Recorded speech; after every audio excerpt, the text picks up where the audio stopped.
പോയിട്ട് ഇപ്പൊ വന്നതേ ഉള്ളൂ. നിന്റെ ഫേവറേറ്റ് സാധനം കിട്ടിയിട്ടുണ്ട്, മുയല്.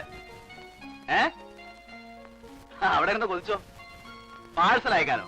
ആ, ഫ്രൈ ചെയ്ത് പാഴ്സൽ അയച്ചാലേ അവിടെ എത്തുമ്പോഴേക്കും മുയലിന് കാട്ടുമാക്കാന്റെ ടേസ്റ്റ് ആയിരിക്കും. എക്സാം കഴിഞ്ഞോ? എങ്ങനെയുണ്ട്? രക്ഷപ്പെടോ? നാളെയോ? Surprise. Morning flight no? Is it? I will come to the airport. Okay.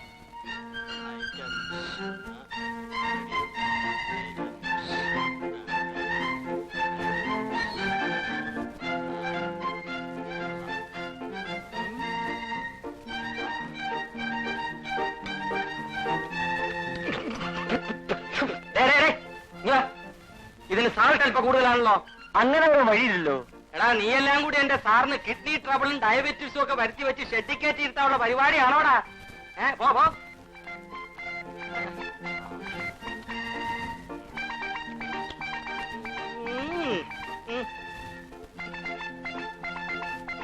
Sir, breakfast ready. ആ, സിറ്റ് ഡൗൺ സർ. എന്താണോ ഇതൊക്കെ?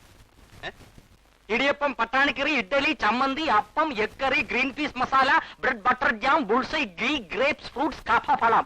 ഈ ഐറ്റംസ് ഒന്നും പോരെങ്കിൽ ഇനി പുട്കടല ഐറ്റംസ് ഉണ്ട്. അതെയോ? ഒരു മനുഷ്യന് കഴിക്കാനുള്ള ഭക്ഷണമാണോ ഇത്? തന്നോട് ഞാൻ പല പ്രാവശ്യം പറഞ്ഞിട്ടില്ലേ ബ്രേക്ക്ഫാസ്റ്റിന് ഇത്രയും ഐറ്റംസ് ഒന്നും വേണ്ടെന്ന്? സാർ, ഇത്രയും ജോലിക്കാരും ഇവിടെ ഉള്ളപ്പോ അവരെ കൊണ്ട് എന്തെങ്കിലും പണി കഴിക്കണ്ടെന്ന് കരുതാവൂ അല്ലേ? അത് മാത്രമല്ല സാർ, ഇത്രയും വലിയ ബംഗ്ലാവിൽ ഇത്രയും ഐറ്റംസ് ഇല്ലെങ്കിൽ നമ്മുടെ സ്റ്റാറ്റസിന് മോശമാകുമല്ലോ എന്ന് കരുതിയ. തന്റെ ഒരു സ്റ്റാറ്റസും ഐറ്റംസും. മദ്രാസിലെ ഏതോ ഹോട്ടലിൽ സപ്ലർ ആയിട്ട് വന്ന തന്നെയൊക്കെ പിടിച്ച് വീട്ടിൽ നിർത്തി എന്നെ വേണം തൊഴിക്കാൻ. Yes sir. നോക്കി നിൽക്കാൻ വല്ലയിടത്ത് വളമ്പോ. ഏത് ഐറ്റം സർ? ഐഡിയ.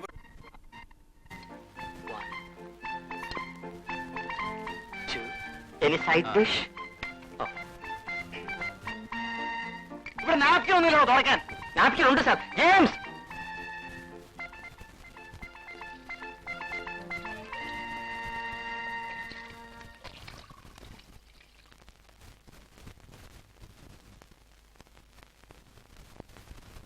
ലഞ്ചിന് വേണ്ട ഐറ്റംസ്.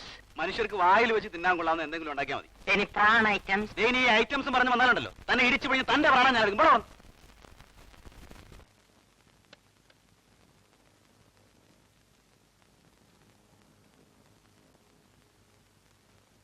എന്താണോ എസ്തപ്പാനെ, പുതിയ ഐറ്റംസ് വല്ലതും ഉണ്ടായിട്ടുണ്ടോ? ഹോസിന് ഐറ്റംസ് ഒക്കെ തന്ന് പന്നിക്കുട്ടിയൊപ്പം ഇരിക്കുന്നതായിട്ടില്ലേ? രാവിലെ നമുക്ക് ടൂത് വന്നോ?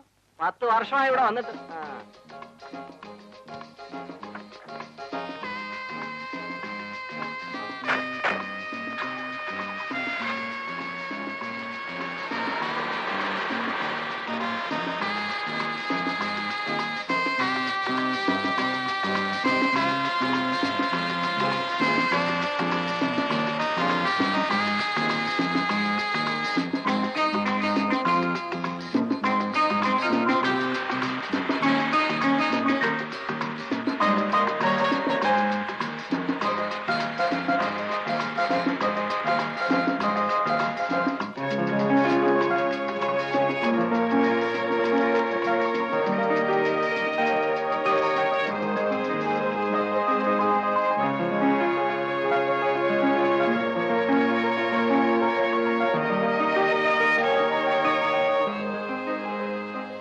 morning, sir. Good morning. Good morning, sir.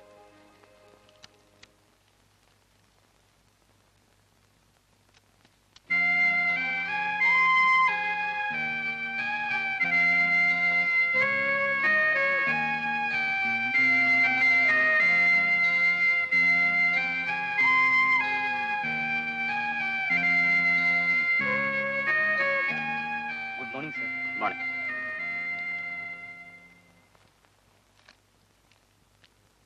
ബോംബെയിൽ നിന്ന് വിളിച്ചിരുന്നു. 10th കോൺഫറൻസ് ഫിക്സ് ചെയ്തിട്ടുണ്ട്. ഇന്നലെ മിസ്റ്റർ മാണിക്യം വന്നിരുന്നു. നാളെ ഓഡിറ്റേഴ്സ് വരുമെന്ന് പറഞ്ഞു. Mister Anil, sir. 7th ജപ്പാനിൽ നിന്ന് ഡെലിഗേറ്റ്സ് വരും. മലബാർ ഹോട്ടലിൽ വിളിച്ചിട്ട് 5 മുറി ബുക്ക് ചെയ്യണം. ശരി സാർ.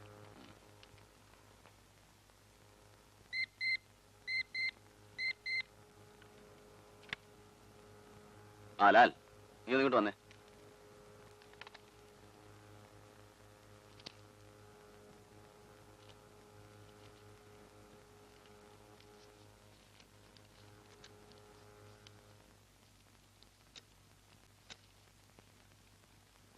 എന്താണ് സാർ? ആ, നാളെ മീര വരുന്നുണ്ട്, മോർണിംഗ് ഫ്ലൈറ്റിൽ. അപ്പൊ കോഴ്സ് കംപ്ലീറ്റ് ചെയ്തില്ലേ? കോഴ്സൊക്കെ കഴിഞ്ഞു. ഒരു കാര്യമില്ലാത്ത കാര്യമാണെന്നേ. സിനിമാറ്റോഗ്രാഫി പഠിക്കണമെന്ന് അവളുടെ ചെറുപ്പം മുതലേ ഉള്ള ആഗ്രഹമായിരുന്നു. അവളുടെ ആഗ്രഹമല്ലേ നടക്കട്ടെന്ന് ഞാനും വിചാരിച്ചു. പൂനാ ഫിലിം ഇൻസ്റ്റിറ്റ്യൂട്ട് അഡ്മിഷൻ വാങ്ങിച്ചു കൊടുത്തു. അല്ലാതെ സിനിമാറ്റോഗ്രാഫി പഠിച്ചിട്ട് നമുക്ക് കിട്ടാൻ. നീ ഒരു സിനിമ പ്രൊഡ്യൂസ് ചെയ്യും, അവള് ക്യാമറ വുമണും, നീ ഡയറക്ടറും. അവൾക്ക് പറ്റിയ ഡയറക്ടറൊക്കെ ഞാൻ കണ്ടുവച്ചിട്ടുണ്ടാ. അമേരിക്കയിൽ ബിസിനസ് അഡ്മിനിസ്ട്രേഷൻ ഫൈനൽ ഇയർ, പേര് ഹരിദാസ്. 1 വർഷം കൂടെ കഴിഞ്ഞാൽ കക്ഷി ഇവിടെ പറന്നെത്തും. എന്നിട്ട് വേണം എനിക്ക് അവളെ പിടിച്ച് അവനെ ഏൽപ്പിക്കാൻ. പിന്നെ അവർ തമ്മിൽ ആയിക്കോട്ടെ, അഭിനയമോ ക്യാമറയോ പ്രൊഡക്ഷനോ. അത് കൊള്ളാം. കഴിയുന്നുമ്പേ ആരുടെയെങ്കിലും കൂടെ പറഞ്ഞു വിടുന്ന നല്ലത്.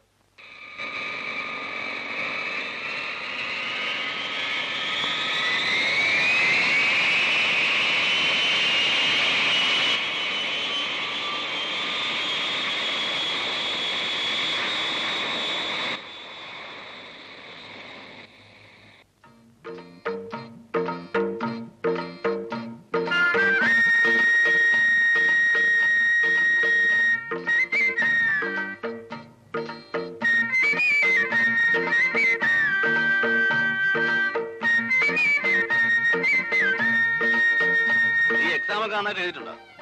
നന്നായി എഴുതിയിട്ടുണ്ട്. എത്ര നന്നായിട്ട് എഴുതിയാലും ക്യാമറയുടെ ആംഗിളോ ലെൻസോ വല്ലതൊക്കെ നമുക്ക് തിരിച്ചറിയാവോ? क्या मजाक करते हैं? यहाँ के सिनेमा कैमरा वालों से मैं अच्छी जानती हूँ. അച്ഛാ അച്ഛാ, നിന്നെ ക്യാമറ വുമൺ ആക്കണമെങ്കിൽ ഞാൻ സ്വന്തമായിട്ട് പടം പിടിക്കണം. ദേ, അതുപോലെ വേണ്ടി വരുമോ?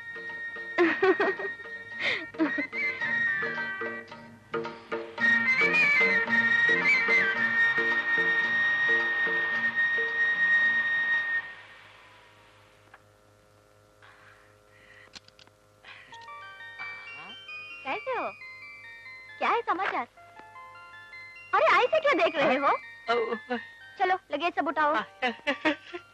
മലയാളം പോലെ ശരിക്ക് പറയാൻ അറിയാൻ പാടില്ലാത്തതിനോടാണ് നീ ഹിന്ദി സംസാരിക്കുന്നത്. എടോ, കാറിന്റെ ഡിക്കിയിലുള്ള ലഗേജ് എല്ലാം എടുത്ത് മുറിയിൽ വെക്കാനാണ് അവള് പറഞ്ഞത്. മനസ്സിലായോ? அப்படியா? சரி, நான் எடுத்து வைக்கிறேன்.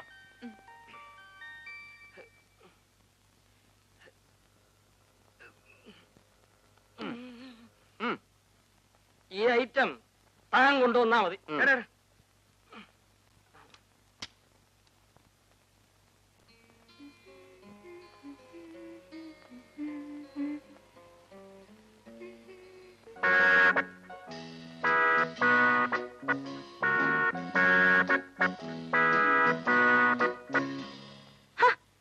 താനെന്താ ഇങ്ങനെ വടി പോലെ അങ്ങോട്ടും ഇങ്ങോട്ടും നടക്കുന്നത്?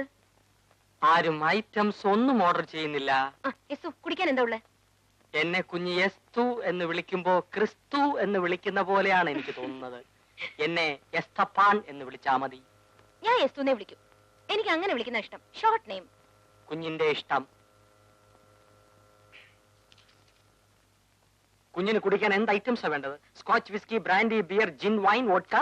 എടോ, ഞാൻ ചേട്ടനല്ല, ചേട്ടന്റെ അനിയത്തിയാണ്. അറിയാം. വലിയ വലിയ വീട്ടിലെ പെൺകുട്ടികൾ ഈ ഐറ്റംസ് ഒക്കെ കഴിച്ചില്ലെങ്കിൽ അവരുടെ സ്റ്റാറ്റസിൽ കുറവാണ്. ഐ മീൻ, താൻ വാചകം അടിക്കാതെ വല്ല കൂൾ ഡ്രിങ്ക്സ് ഉണ്ടെങ്കിൽ പറ. ഓറഞ്ച്, ലെമൺ, ഗ്രേപ്പ്, ബദാം, പൈനാപ്പിൾ, ആപ്പിൾ. കുഞ്ഞിന് ഏത് ഐറ്റംസാ വേണ്ടത്? താൻ പോയി ഒരു ആപ്പിൾ ജ്യൂസ് കൊണ്ടുവാ. By the way, mixie not working, no current today. Items late. 7 minutes, please. എന്താണ് അത്തപ്പം പറയുന്നത്? ഒന്നും പറയണ്ട. എന്ത് പറ്റി? ഞാൻ കുടിക്കാൻ വല്ലതും ഉണ്ടോ എന്ന് ചോദിച്ചപ്പോ സ്കോച്ചിന്റെ കാര്യമാണ് പറയുന്നത്. ചേട്ടൻ ഇപ്പൊ മുടങ്ങാതെ കുടിക്കുന്നുണ്ടാവും. അതിന്റെ ഓർമ്മയാണ് അയാൾക്ക്. ഞാൻ വല്ലപ്പോഴും കമ്പനി സേക്കിന് വേണ്ടി ഒരു സ്മാള്, അത്രേ ഉള്ളൂ. സ്മോളിൽ തുടങ്ങി ഒരു ബോട്ടിൽ കുടിക്കുമല്ലേ? ലാലുവേട്ടനും ഉണ്ടാവും കമ്പനിക്ക്. പിന്നത്തെ കാര്യമൊന്നും പറയാനില്ലല്ലോ. ഇവിടെ ചോദിക്കാനും പറയാനൊക്കെ ആരും ഇല്ലാഞ്ഞിട്ടാ. ഇനി ഞാൻ കാണിച്ചു തരാം. നീ വല്ലാതെ ക്ഷീണിച്ചു പോയല്ലോ. ദേ, കുടിക്കുന്ന കാര്യം ചോദിക്കുമ്പോ മറിക്കാൻ നോക്കണ്ട. ഇനി ഞാനിവിടെ അടങ്ങി ഒതുങ്ങി കഴിഞ്ഞോളാവേ. അങ്ങനെ വഴിക്ക് വാ. ഞാൻ ഫാക്ടറിയിലേക്ക് പോവാ. നീ വരുന്നോ? ഇൻസ്പെക്ടർ ഞാൻ വരുന്നുണ്ട്. കറപ്ഷൻ എന്തെങ്കിലും ഉണ്ടോ നോക്കട്ടെ.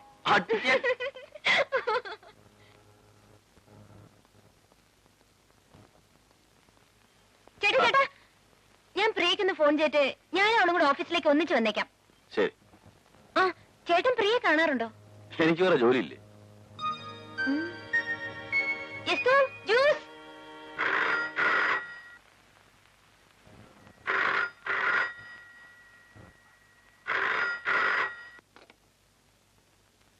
ഹലോ.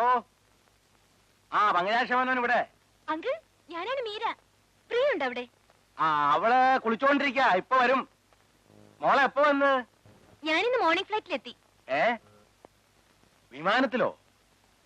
എത്ര രൂപയോ മോളെ കൂലി? 900 രൂപയോ? വല്ല ബസ്സിലോ മറ്റോ വന്നിരുന്നെങ്കിൽ 10-25 രൂപയ്ക്ക് പൂനായി നാട്ടിലെത്തത്തില്ലായിരുന്നോ? ബാക്കി കാശ് വല്ല കൊള്ളാവുന്ന ബ്ലേഡ് കമ്പനിയിൽ ഇട്ടിരുന്നെങ്കിൽ 30-32% പലിശ കിട്ടത്തില്ലായിരുന്നോ? അങ്കിളിന് എപ്പോഴും ബാങ്കിൽ പണം ഇട്ട് പലിശ വാങ്ങണം എന്നുള്ള വിചാരമേ ഉള്ളൂ. അത് കൊള്ളാം. വിവരമുള്ളവർക്കും ബുദ്ധിമാന്മാർക്കും മാത്രമേ പലിശക്കാശ് കൊണ്ട് ജീവിക്കാൻ പറ്റത്തുള്ളൂ മോളെ. നീ കൊച്ചല്ലേ, ഇതും ഇതുപോലെ പലതും നിനക്ക് ഇപ്പൊ മനസ്സിലാകില്ല. ആ അത് വരുന്നുണ്ട്, അവിടെ കൊടുക്കാം. ആരാച്ചാ? മീര. മീരയോ? ഹലോ മീര. ഞാൻ മോർണിംഗ് ഫ്ലൈറ്റിലെത്തി. നീ ഒന്ന് വേഗം ഇങ്ങോട്ട് വന്നേ. ഞാനേ ഹലോ ഹലോ. എന്ത് പറ്റി മോളെ? നാശം, ഡിസ്കണക്ട് ആയി. മോളെ മോളെ മീരയെ വിളിക്കണോ? അതെ. എന്തിനാ മോളെ അവൾ ഇങ്ങോട്ട് വിളിക്കും? വെറുതെ 75 പൈസ കളയണോ? ഓ ഞാൻ തന്നേക്ക് 75 പൈസ. അച്ഛന്റെ ഒരു പിശുക്ക്. നീ തന്നാലും നിന്റെ അമ്മ തന്നാലും എന്റെ പോക്കറ്റിൽ നിന്നാ ചോരുന്നത്. നിങ്ങൾ എന്തിനാ എന്റെ അമ്മയ്ക്ക് പറയുന്നത്? സാവിത്രി അമ്മ കേൾക്കാതെ ഓരോന്ന് പറഞ്ഞ് ഉടക്കാൻ വരരുത്. ഞാൻ നിന്റെ അമ്മയ്ക്ക് പറഞ്ഞില്ല, എവിടെ അമ്മയ്ക്കാ പറഞ്ഞത്? ആർക്കാ മോളെ ഫോൺ ചെയ്യുന്നത്? മീരയ്ക്കോ മമ്മി? കട്ടായി പോടി. ഇത് എപ്പോ തന്നെ അങ്ങ് വന്നേക്കാം. നീ അങ്ങ് പൊയ്ക്കളരുതേ. ഓക്കേ.